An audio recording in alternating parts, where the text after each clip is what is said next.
Hamil saat bercerai, karya Nova Iren Saputra. Part 28, Tindakan Tiara. Tiara sangat kesal dan tidak terima dengan apa yang dikatakan Bayu. Ia tidak rela jika laki-laki itu mengetahui kebenaran kalau Aditya putra kandungnya. Ia masih belum mampu menepiskan bayangan pengkhianatan Bayu kala itu. Tiara pun berpikir keras agar dapat menghindar dari kecurigaan Bayu. Ia ragu untuk tetap melahirkan di rumah orang tuanya. Ia ingin segera menjauhkan Aditya dari Bayu dan keluarganya. "Sayang, kamu gak apa-apa?" Bularas pun menghampiri Tiara ke kamar. "Tia takut, Bun. Tia gak mau kalau sampai Mas Bayu mengetahui kebenaran tentang Adit." Tiara mondar-mandir sambil berpikir. "Jadi, apa rencanamu sekarang, sayang? Usia kehamilan kamu 7 bulan dan kamu berencana melahirkan di sini. Apa kamu akan tetap dengan rencana awalmu?" Bularas mencoba membuka pikiran putrinya. "Apa sebaiknya Tia dan Adit kembali ke kota Mas Arya, Bun? Tia merasa kalau kota ini sekarang gak aman untuk kami. Tia gak mau kalau keluarga Mas Bayu mengambil Adit dari Tia, Bun. Tia gak mau kehilangan Adit." Tiara tampak serius. "Semua terserah kamu, sayang. Mau lahiran di sini atau di rumah suamimu, gak masalah untuk Bunda. Bunda pasti akan menemani kamu saat melahirkan nanti." "Terima kasih, Bun. Setelah Tia pikirkan, sebaiknya kami pulang, Bun." Tiara merasa yakin dengan keputusannya. Kalau memang itu yang terbaik untuk semuanya, Bunda setuju aja. Segera hubungi suamimu agar besok datang menjemput kamu dan Adit. Bularas tetap mendukung keputusan anaknya. "Baik, Bun." Tiara akhirnya menghubungi sang suami tercinta. Panggilan pun tersambung. Terdengar suara sambutan dari Arya. "Iya, sayang. Jemput kami besok, Mas." Tiara langsung mengutarakan niatnya. "Kok tiba-tiba, sayang?" Terdengar suara kaget Arya mendengar permintaan Tiara. "Aku ingin berada di samping suamiku." "Bukankah kamu bilang akan melahirkan di rumah ayah dan bunda? Kamu memintaku untuk berkunjung setiap bulannya sampai hari itu tiba." Arya mengingat kembali apa yang dikatakan istrinya. "Ini urgent, Mas. Setelah kamu di sini, nanti aku jelasin semuanya." Tiara sangat yakin dengan keputusannya. "Oke, sayang. Besok aku akan jemput kamu dan anak kita." Arya akhirnya memenuhi permintaan istrinya. "Aku semakin yakin kalau anaknya Tiara adalah darah dagingku, Pih." Bayu mengatakan apa yang ia rasakan kepada ayahnya di kantor. "Apa yang membuatmu semakin yakin, Bay?" Ayahnya penasaran mendengar pengakuan Bayu. Bayu pun akhirnya menceritakan apa yang ia alami saat di rumah orang tua Tiara kemarin sore. Mulai dari Aditya yang langsung menghampirinya dan jawaban Tiara yang mencurigakan atas pertanyaan yang ia lontarkan kepada wanita itu. "Kenapa kamu gak segera bawa anak itu dari rumah orang tua Tiara? Dia penerus keluarga kita. Papi juga yakin kalau dia darah dagingmu. Usia pernikahan Tiara dan anak itu sudah menjelaskan semuanya. Papi sekarang benar-benar yakin 100%. Pak Agus sangat percaya dengan hubungan ikatan batin antara keluarganya dan Aditya." Saat aku menggendong anak itu, Tiara dengan kasar langsung meraihnya dari dekapanku. "Ada satu hal kesalahan yang aku tidak sadari, Pi." Bayu menunjukkan wajah penyesalan. "Kesalahan apa maksud kamu, Bay?" tanya ayahnya ingin tahu. "Aku lupa mengambil rambut anak itu untuk tes DNA. Seandainya bukti sudah ada di tangan kita, kita berhak atas anak itu, Pi." "Tenang saja, kamu masih punya banyak waktu untuk bertemu dengan anak itu. Tapi kalau bisa Papi kasih saran, sebaiknya jangan dalam waktu dekat ini. Papi yakin kalau mereka saat ini pasti waspada dengan kehadiranmu di sana." "Iya, Pi, aku tunggu dalam beberapa hari ke depan. Aku akan ke sana mengambil bukti kalau aku memiliki anak kandung." Bayu sangat yakin dengan apa yang ia pikirkan. "Papi akan selalu mendukungmu. Papi juga ingin segera bertemu dengan anak itu, keturunan keluarga kita." Pak Agus sangat berharap agar putranya berhasil dengan rencana yang akan dijalankan. Sementara itu, Lisa sedang memikirkan cara agar Bayu kembali bersamanya. Ia sudah lupa niat awalnya yang hendak mengakhiri hidup lelaki tersebut. Sekarang justru berbalik ingin selalu berada di dekat sang mantan suami. Lisa berusaha mencari cara agar dapat menemui Bayu. Ia pun berpikir sejenak, mengingat foto dirinya bersama Bayu sebulan yang lalu. Foto itu sangat jelas terdapat dirinya dan lelaki itu sedang berada di tempat tidur yang sama dan tubuh mereka hanya ditutupi selimut. Lisa sadar kalau foto itu sudah ia tunjukkan kepada istri Bayu. Namun, ia ingin menggunakannya untuk mengancam lelaki itu. Ia merasa yakin kalau Bayu tidak akan membiarkan fotonya jika dilihat banyak orang. Lisa pun segera menelpon Bayu dan panggilan terhubung. "Ada apa menelponku lagi?" Bayu sedikit meninggikan suara. "Aku ingin ketemu Mas." "Untuk apa? Kita udah gak punya hubungan apa-apa lagi. Tidak ada yang perlu dibicarakan." Bayu menolak permintaan Lisa.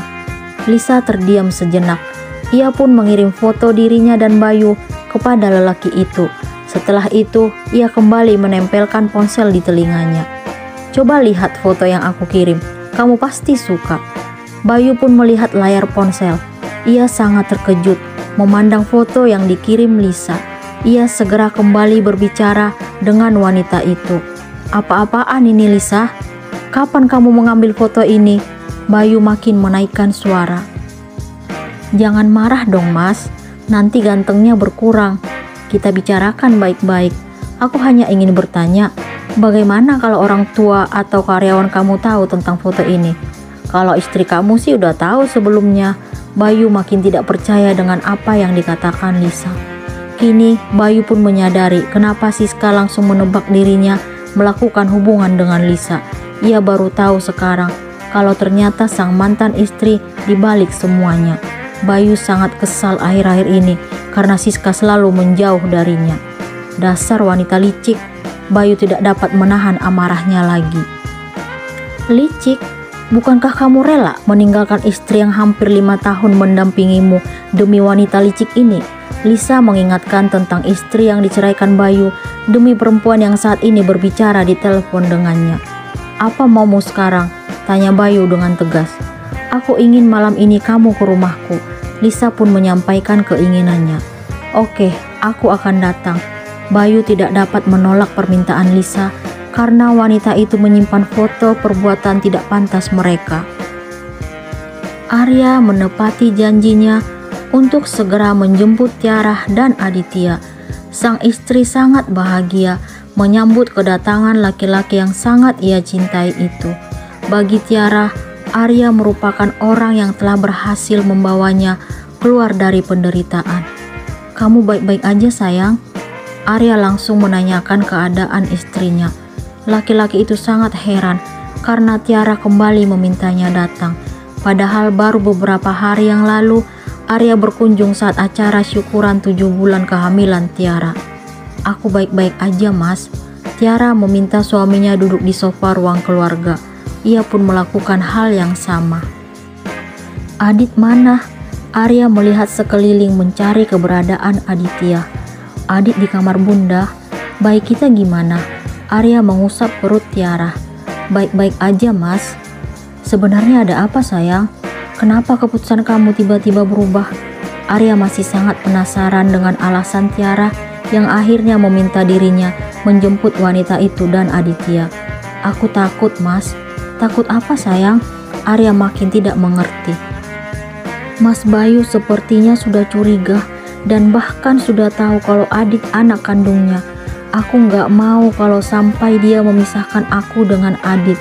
Aku sangat mengenal maminya Mas, egois.